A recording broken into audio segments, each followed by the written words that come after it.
morning, 8:54 on the link at Ken Sanity. Sabrina, East West Rental, Cabo Enterprises, ITD, and Jack in the Box, where you get the cheddar breakfast biscuits, the cheesy stuffed tater tots. Minority Leader Senator Chris Duenas. Good morning. Hi, good morning, Chris and Bree and Jason. Glad to be with you this morning. Let's just get right to it. Let's get into it. Are you ready? Are you ready? Let's get it on. Come on. What do you think about the disappearing budget? I mean, not budget, deficit. Well, I got to say this. Thank God for Office of Finance and Budget. And I think our chairman, Joe San Agustin, has done a good job in the last legislature and now. Chris and Bree, straight away, I had a front row seat, of course, to the fiscal 19-year budget. That was the end of the Calvo administration. And so really the agreement on the 5%, which was supposed to be temporary on the BPT, as well as the legislature cutting their budget severely, and then continuing into fiscal year 20, really are the key highlights to fiscal responsibility that was initiated by the legislature and working with the former administration and coming into now. I think the second point I would like to make is massive federal spending, construction on the base, military buildup construction, over $2 billion injected into our economy through PUA, FPUC, stimulus, you name it, and a good thing, really. I'm glad to see that the deficit is under control, but I think that it's not time to, pop the cork on the champagne. I think it's trying to take a sip of beer and get back to work, because we got a grim reality coming our way, I believe, with the fact that September 6th is just around the corner. We all know how time flies, and there will be no more FPUC and PUA, and there's still thousands and thousands of our people out of work. That FPUC and that PUA also provides for withholding taxes, because that money is not tax-free, it's taxed, so the government of Guam receives a portion of that as well. So I think that, tough times are still ahead, but a good thing that the legislature has exercised fiscal constraint and the governor has followed suit. Wait, so do you believe it or you don't believe it? Well, here's what I believe. I think the oversight chair also is saying that we'd like to see the current aging report in terms of what invoices are due with regard to vendor payments. There's a complete lack of detail, of course, and understandable. The press release really doesn't contain all of that, but I would like to see, obviously the 2020 numbers are unaudited. That audit will take place and be completed really sometime next month. We would have to see the audited numbers, but I'd also, like I said, to see the aging report on whatever vendor payables are due. But certainly, I'm not surprised that with the fiscal restraints that we've exercised, as well as the BPT at 5% and all the federal spending, I'm not surprised that that number is pretty accurate. Well, let's talk a little bit about this press conference coming up. Congressman Sen and the Let's Get Guam Moving initiative. Yeah, I'm going to try to join in on that. I really take the budget, I'm not saying that anybody else does it, but I take the budget hearings, very seriously. To me, that's the key responsibility of our legislature. So I'll see if I can slip into that.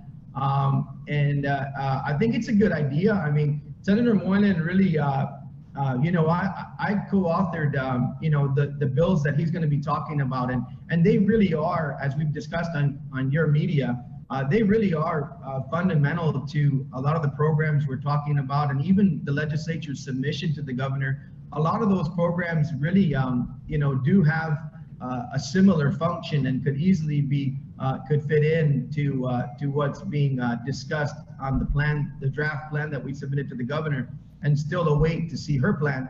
But in the general agreement that we had on the draft, a lot of those bills actually really do fit in, particularly around the areas of economic recovery. I think one of the big ones there is the one that provides $25 million for employers to actually fund positions, maybe 1 to 2, maybe up to 5 positions, depending on what business, to have some subsidy to get people back to work. And then of course, we're hoping that those businesses would keep those individuals on beyond that. So there are programs in there under the Let's Get Guam Moving that are very, worthy. One of the main ones is the RISE Act. Of course, the governor is not inclined to support, I guess, our desire to increase that amount, rather go out and expand the program. I think what's important right now, Chris and Bree, is that we follow the law.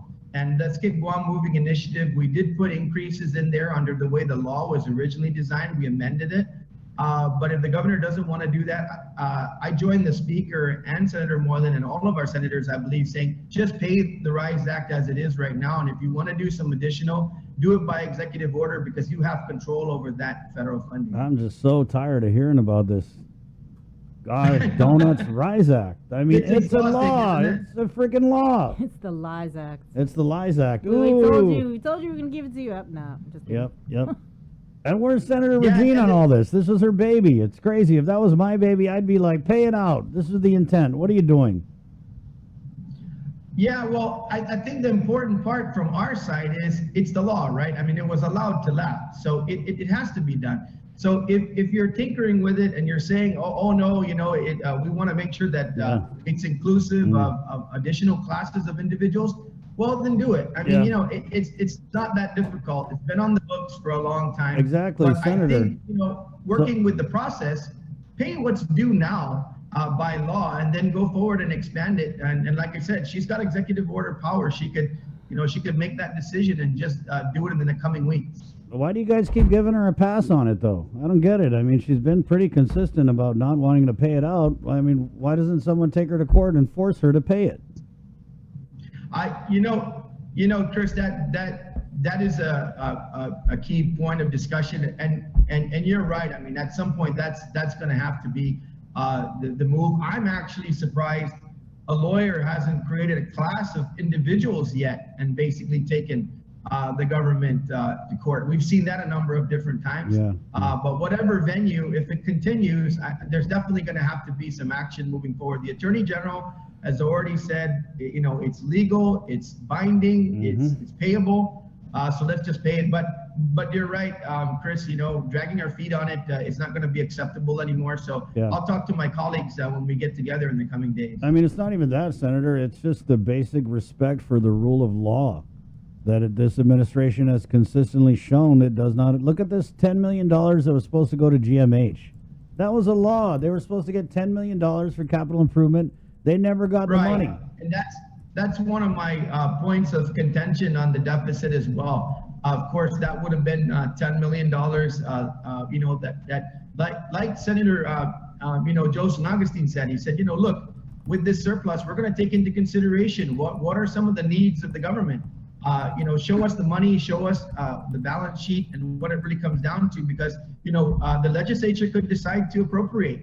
There are areas of concern and areas where money is needed. So we're going to have to continue to talk about that as we see what the true numbers are. But you're right, Chris, that $10 million was supposed to go to GMH, and I fully believe that we are going to continue to include that in this year's budget and hold the administration accountable for that $10 million to go to GMH. As you know, on our plan, we put an additional $22 million on what we submitted to the governor under the current rescue plan. The other issue, Chris, is this year's fiscal budget that we're in right now. Also, it was the legislature who departed from the governor's number, and it's about $9 million less than what the adopted revenues that the governor wanted. So it would even be less right now in terms of this year. In terms of a potential deficit, because we still are in a deficit for this year. So it really has been the legislature that's been exercising a lot of caution. Let's talk about that ARP. We had the speaker on yesterday, and since I guess you guys are planning for 660, it's 550, whatever. She said that there's going to be some fine tuning to be done with this priority spending list. Where are you guys looking at cutting on the Republican side? So, Chris, my volume's got a little bit of trouble here, but I guess I heard you say that the 550. What is our plan going forward with that? Was that the question? Yeah, the question was, so you guys submitted a priority spending list to the governor in that meeting, and it was for $660 million, but coming to find out we're getting 550, and then a bunch of different monies for capital improvements or whatever. But we spoke with the speaker yesterday, and she said that you guys were going to kind of go down the list and, you know, make cuts where appropriate. So where would you guys want to cut?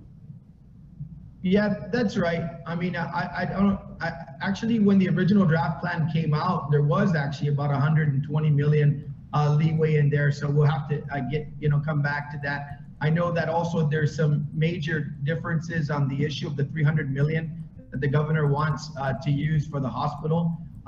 And so really, as I said earlier, you know, that draft plan, I think at least what we accepted was a lot of the programs were very worthy. And they were things that long-standing issues that government agencies had come to us and said, hey, services can be provided to our people, additional training dollars, and the details really are in areas where it would really help our people and stimulate our economy. But we're going to have to adjust as we go along. And once again, I really think walking away from that meeting, although we agreed in principle to the draft, with the governor's continued insistence on the 300 million, which is fine by me. I actually have a bill to put that money in the trust fund at GITA that was established in the, in the 12th legislature. But, we're already kind of, I think, further apart than we thought we were. So I think revisiting the numbers is going to be appropriate.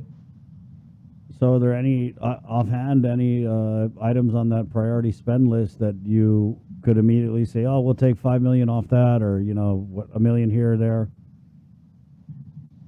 Yeah, as I said, I think the real number that we would be adjusting would be somewhere around, what is the governor's true intention with the 300 million for the hospital? Mm-hmm. I think that probably has the biggest leeway in it, and what are the true intentions, and what is the federal program going to allow? It's really a football, going back and forth now in terms of what that's going to be allowed for. From the beginning, it looked to me like it was kind of like a savings account. so really, I think that's really where the wiggle room is, to be able to say, what programs will be fully funded and what adjustments will be made. What about this, it's part of the Get Guam Moving thing, this $500 debit card that would be given to people to spend in local businesses? Right, so that you're talking about the credit card bill. Yeah. Yeah, so that's similar to, that's not particularly novel. We took the idea as presented by Senator Moreland from Hawaii. They had done that. They had kind of more restrictions on their intent of what they did with some of the CARES funding. We kind of lifted that and made it more liberal to where it could be used at pretty much any business to try to stimulate the economy. And so we thought that would be a better way to distribute those funds. And so we look forward to the public hearing on these bills. I think that's really where it comes down to. Most of this stuff is getting held up. There's a lot of ideas, but we haven't been able to get public hearings on these bills. So, but yeah, the general idea was kind of a mirror program like what they did in Hawaii, but being more liberal, not just restaurants and bars, perhaps in the tourist district, but more liberal outside in the general economy. Minority Leader, so we have public hearings on these bills that are planning to use the ARP funding to fund them.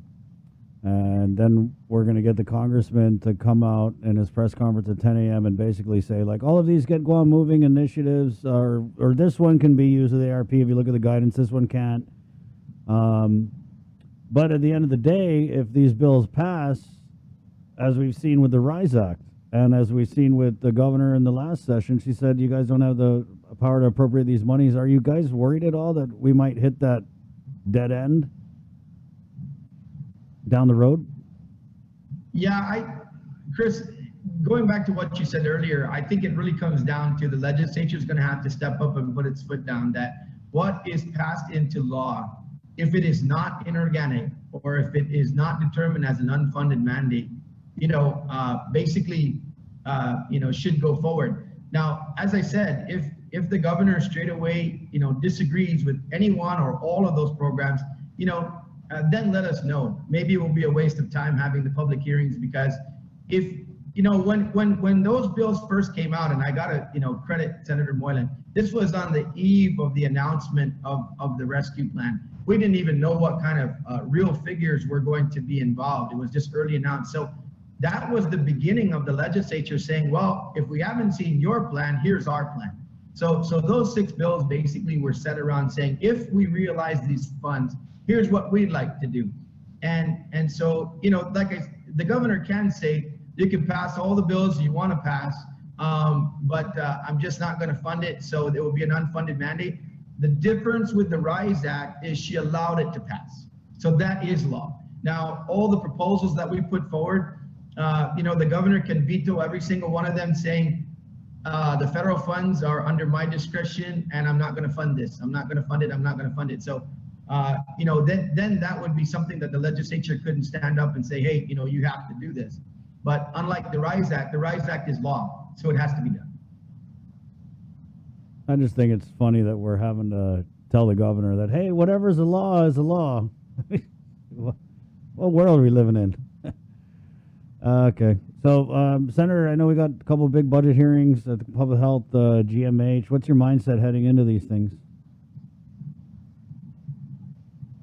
Yeah, so, I think we'll have to see what Public Health is requesting. We'll have to see what maybe the governor has, given them some instructions on possible rescue funds that they'll be receiving. I think we'll probably have some questions with regard to if any of the CARES money has basically shored up, any of their budgets, what the request is. I was mentioning to the speaker the other day, we were talking about this early on when the budget submission came down.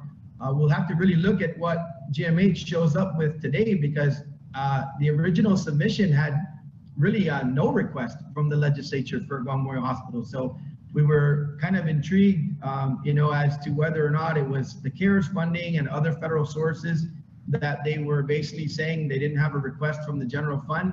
And so it's going to be interesting to see what the real numbers look like today coming forward. But of course, these are the 2 premier, healthcare institutions that we have to make sure have what they need to get the job done. And I'm sure this afternoon, we will ask the board and ask Lillian once again, the administrator, that we intend to give you that $10 million, and we'd like to make sure you get it so that you could use that plus the $22 million to take care of the hospital until the new hospital, of course, is constructed. We've got a lot of work to do up there. So that's what I anticipate with GMH and with Public Health. Once again, we will have to see, what their budget request looks like, whether it's adequate to do what we need to do, and it's prioritizing all the areas. And then, like I said, what else have they been able to do and work with to make sure that they're continuing to carry out the duty, that the